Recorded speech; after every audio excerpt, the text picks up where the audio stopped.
भारत माता की, भारत माता की, इनकलाब, इनकलाब, वंदे वंदे।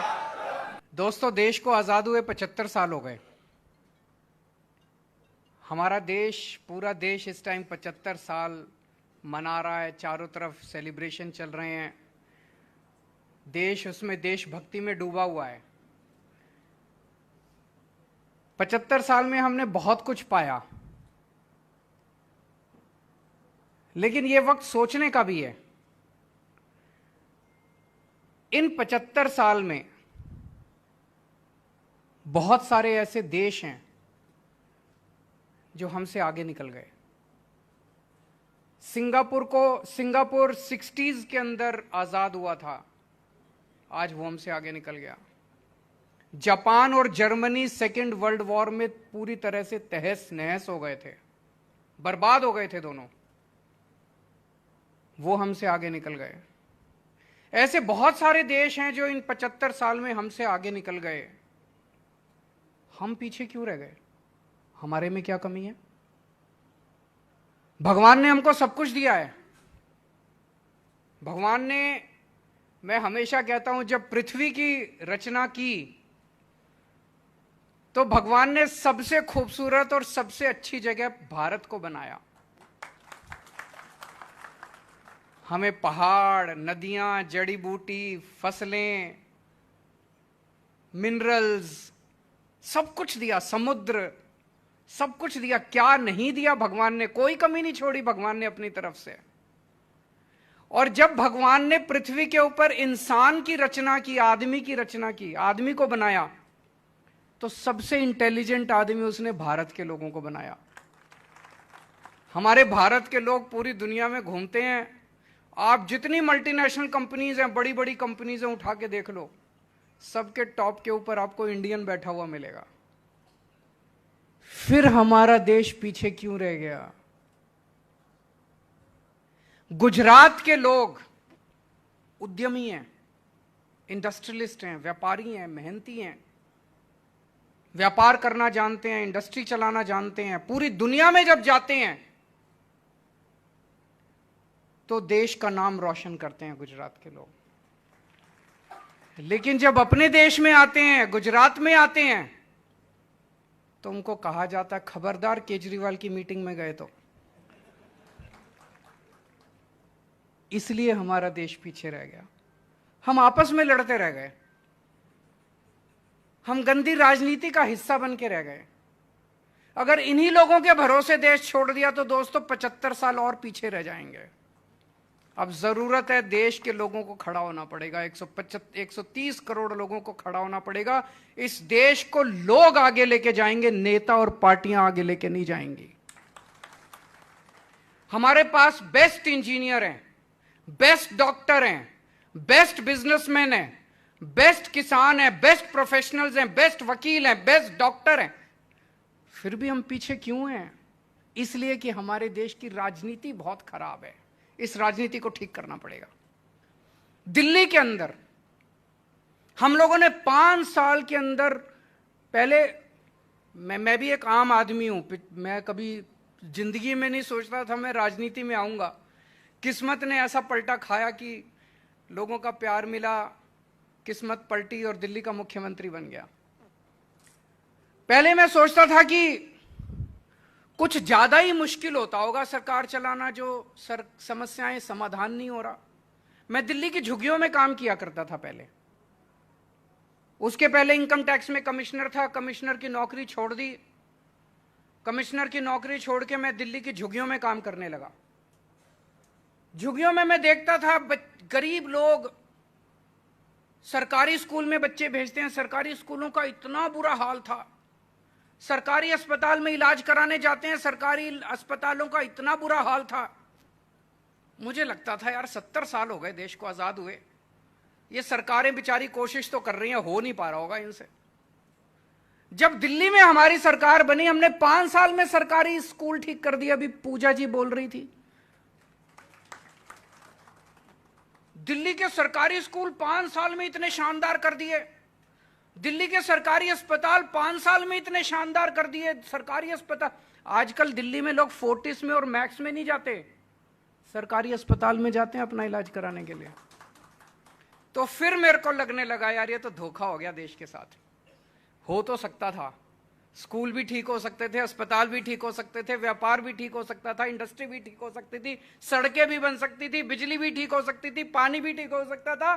70 साल में इन्होंने धोखा दिया हम लोगों को, 70 साल में इन लोगों ने जानबूझ के हमें पिछड़ा रखा है। देश आगे बढ़ सकता है दोस्तों, ये गंदी राजनीति खत्म करनी पड़ेगी। बताइए, मैं अगर आपसे जामनगर मिलने आ रहा हूं, मैं कोई आतंकवादी हूं?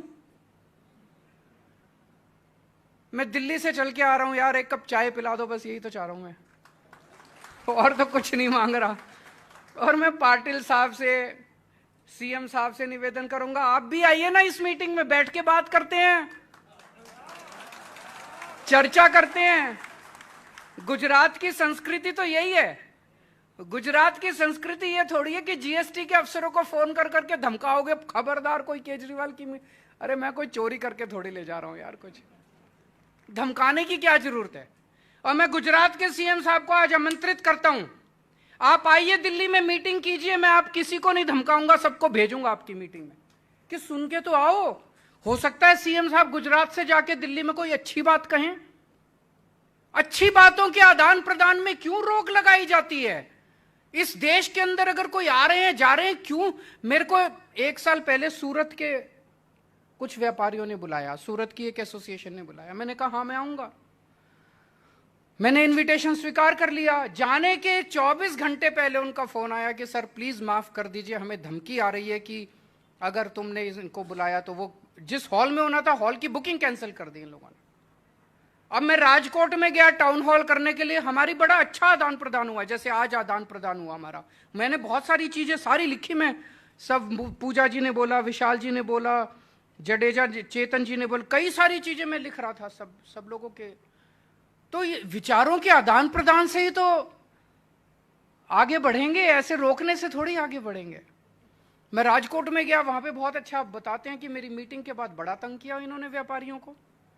आज मैं यहां आ रहा था, जाने के पहले ही इन्होंने धमकियां देनी चालू कर दी कि खबरदार जो केजरीवाल की मीटिंग में गए। ये तो सही नहीं है, ये गुजरात की संस्कृति नहीं है। मैं इनसे निवेदन करूंगा हाथ जोड़ के, बीजेपी वालों से, ऐसे नहीं करना चाहिए, ये सही नहीं है। आज मैं आपके बीच में, अक्सर क्या होता है, चुनाव के पहले पार्टियां आती हैं, पार्टियों को व्यापारी चुनाव के पहले ही याद आते हैं, क्योंकि डोनेशन लेना होता है कि नहीं होता? पार्टियों को चुनाव के पहले उद्योगपति याद आते हैं, व्यापारी याद आते हैं, उसके पहले कोई नहीं पूछता, उसके लिए डंडा मारते हैं 5 साल, फिर याद आते हैं। मैं आपसे डोनेशन लेने नहीं आया, मुझे डोनेशन नहीं चाहिए। मैं आज आपको सबको, गुजरात के व्यापारियों को, गुजरात के उद्योगपतियों को, गुजरात के विकास में पार्टनर बनाने के लिए आया हूं। आम आदमी पार्टी की सरकार बनेगी तो आपको पार्टनर की तरह ट्रीट किया जाएगा। हुक्म आप देंगे, सरकार उस हुक्म को लागू करेगी। एक अंग्रेजी में कहावत है, the wearer knows where the shoe pinches. आपको पता है कि समस्या क्या है, सरकार में बैठे हुए लोगों को, बाबू को या मंत्री को थोड़ी पता है कि समस्या क्या है।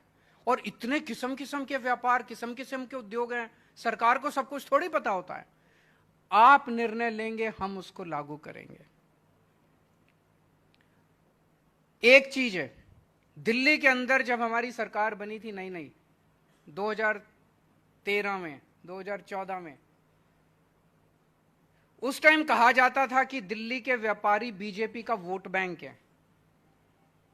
आज 7 साल हो गए दिल्ली में सरकार चलाते चलाते, हमने किसी भी बीजेपी के व्यापारी को जानबूझ के रेड तो मारना बंद ही कर दिया, रेड राज बंद कर दिया। जीएसटी की कोई रेड नहीं होती है दिल्ली के अंदर, अब किसी किस्म की कोई रेड नहीं होती है। लेकिन किसी भी बीजेपी के व्यापारी को हमने परेशान नहीं किया। आप फोन करके पूछ लीजिए, हमने व्यापारियों का दिल जीता है, अपने आचरण से, अपनी नीतियों से हमने व्यापारियों का दिल जीता है। आप फोन करके पूछिए दिल्ली के किसी व्यापारी को, अगर वो केजरीवाल गंदा आदमी है, मुझे वोट मत देना। ये बड़ी बात बोल रहा हूं मैं। आपके बहुत दोस्त रिश्तेदार रहते होंगे दिल्ली के अंदर, अगर कोई दिल्ली का आदमी ये कह दे केजरीवाल गंदा आदमी है, गंदा काम कर रहा है, मुझे वोट मत देना। पिछली बार 2020 के चुनाव में मैंने दिल्ली की जनता को बोला था कि अगर आपको लगता है 5 साल में मैंने काम नहीं किया तो मुझे वोट मत देना।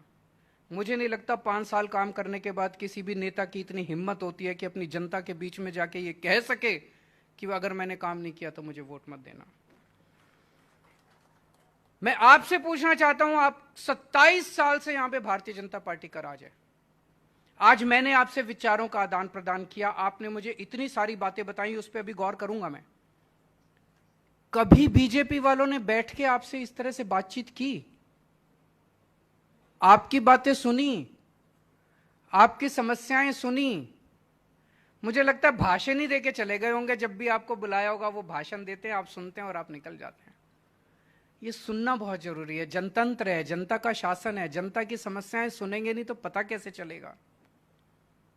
अभी लट्ठा कांड हुआ, कई लोगों की मौत हुई। कहते हैं कि गुजरात में नशाबंदी है, शराबबंदी है। खुलेआम शराब मिल रही है कि नहीं मिल रही है? बताते हैं, फोन पे फोन करो, घर पे डिलीवर होती है। कोई दारू बता दो, कोई दारू का ब्रांड बता दो। फॉरेन लिकर चाहिए, देसी दारू चाहिए, जो चाहिए वो कहते हैं कि बड़े आराम से मिलती है। हजारों हजारों करोड़ का धंधा है। किसका है ये? कौन चला रहा है? कौन मास्टरमाइंड है इसका?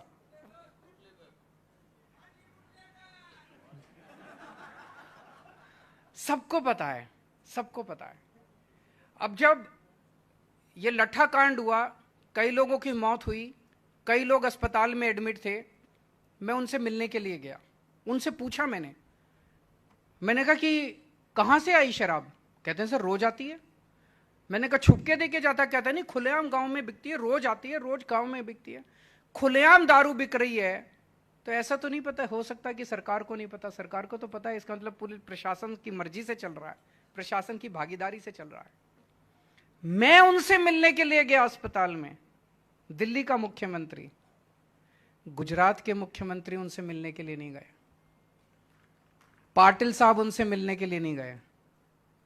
हर चीज तो वोट के तराजू में नहीं तोलनी चाहिए ना, इंसानियत भी तो कुछ होती है।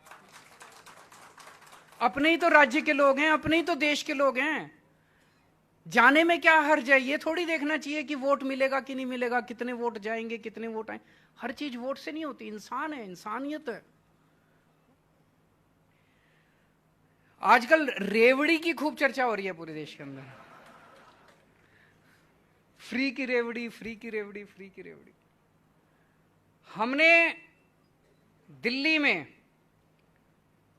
सरकारी स्कूल बहुत शानदार कर दिए। सरकारी स्कूलों में इस साल 400 से ज्यादा बच्चों ने आईआईटी के पेपर पास किए हैं, इंजीनियरिंग के पेपर पास किए हैं। मैं भी आईआईटी से हूं। 400 से ज्यादा बच्चों ने नीट के पेपर पास किए, मेडिकल के, सरकारी स्कूलों के। इतने बच्चे अब मेडिकल में इसमें जा रहे हैं। इतने बच्चे शानदार अंग्रेजी बोलने लगे हैं। 99% से ज्यादा नतीजा आया है सरकारी स्कूलों का इस बार, दिल्ली सरकार का, दिल्ली के सरकारी स्कूलों का। शानदार सरकारी स्कूल कर दिए। अगर सरकारी स्कूलों के अंदर मैं फ्री में शिक्षा दे रहा हूं तो आपसे पूछना चाहता हूं, गलत कर रहा हूं क्या मैं? बच्चों को अच्छी शिक्षा फ्री में मिलनी चाहिए कि नहीं मिलनी चाहिए? यह तो राष्ट्र निर्माण का काम है, यह तो अच्छा काम है। अगर हम अपने बच्चों को अच्छी शिक्षा दे रहा हूं, अगर मैंने अच्छी शिक्षा कर दी और फ्री में दे रहा हूं, बताओ क्या गलत काम कर रहा हूं? पहले दिल्ली के सरकारी अस्पतालों का बहुत बुरा हाल था, टूटे फूटे थे, दवाइयां नहीं मिलती थी, मशीनें खराब थी, एक्सरे की, एमआरआई की मशीनें खराब पड़ी। मैंने सब ठीक कर दिया, सेंट्रली एयर कंडीशन बना दिए सारे सरकारी अस्पताल, मोहल्ला क्लिनिक खोल दिए, सारी दवाइयां फ्री मिलती हैं। दिल्ली में 2 करोड़ लोग रहते हैं। हमने पॉलिसी बना दी कि हर आदमी और हर औरत और हर बच्चे का इलाज मुफ्त होगा। चाहे 10 लाख रुपए का खर्चा है, चाहे 40 लाख रुपए का खर्चा है, चाहे 10 रुपए का खर्चा है। एक क्रॉसिंग से लेके और ट्रांसप्लांट तक सब कुछ मुफ्त है।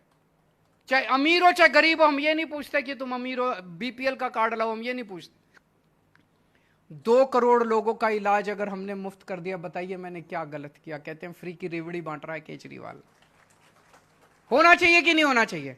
नहीं तो टैक्स किस चीज का देते हैं? अभी एक व्यापारी भाई ने बड़ा सही बोला कि व्यापारियों को क्या मिलता है, इतना टैक्स देते हैं, रिटायरमेंट होनी चाहिए। पर रिटायरमेंट तो छोड़ो, जब आप रिटायरमेंट नहीं होते तब आपको क्या मिलता है? हर साल टैक्स ही तो देते हो, टैक्स के बदले में मिलता क्या? गालियां मिलती हैं, कहते हैं चोर है व्यापारी, यही तो कहते हैं।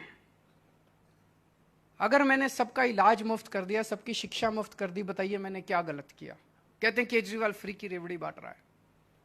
300 यूनिट बिजली मुफ्त कर दी, पंजाब में 300 यूनिट, दिल्ली में 200 यूनिट। 200 यूनिट हर परिवार को मुफ्त बिजली मिलती है, 200 यूनिट हर परिवार को मुफ्त। लेकिन ऐसा नहीं है कि बिजली आती नहीं है, 24 घंटे बिजली आती है। पहले नहीं आती थी, अब 24 घंटे बिजली आती है, मुफ्त बिजली आती है। कहते हैं घाटे में चले जाएगा बजट। पंजाब में अभी नई नई सरकार बनी है, फर्स्ट क्वार्टर 1 अप्रैल मई जून, 1 अप्रैल से 30 जून तक का जो बजट है पंजाब सरकार का, पिछले साल 15,000 करोड़ का रेवेन्यू आया था, हमारी सरकार बनते ही 21,000 करोड़ का रेवेन्यू आ गया। फ्री बिजली देने का खर्चा निकल गया हमारा। ईमानदार लोग हैं, ईमानदारी से सरकार चलाते हैं। जब ईमानदारी से सरकार चलाते हैं तो जनता भी टैक्स देती है, खर्चा निकल गया। दिल्ली का बजट, सीएजी की रिपोर्ट में लिखा है, दिल्ली का बजट अकेला पूरे देश में दिल्ली का बजट है जो कि नफे में चल रहा है, घाटे में नहीं चल रहा। गुजरात सरकार के ऊपर 3.5 लाख करोड़ का कर्जा है, दिल्ली सरकार के ऊपर कोई कर्जा नहीं है, सारा कर्जा खत्म। सारी चीजें फ्री दे रहा हूं खूब। इन लोगों ने अपने दोस्तों के 11 लाख करोड़ रुपए माफ कर दिए। मैं आपसे पूछना चाहता हूं, वो ठीक है कि बच्चों को फ्री एजुकेशन देना ठीक है?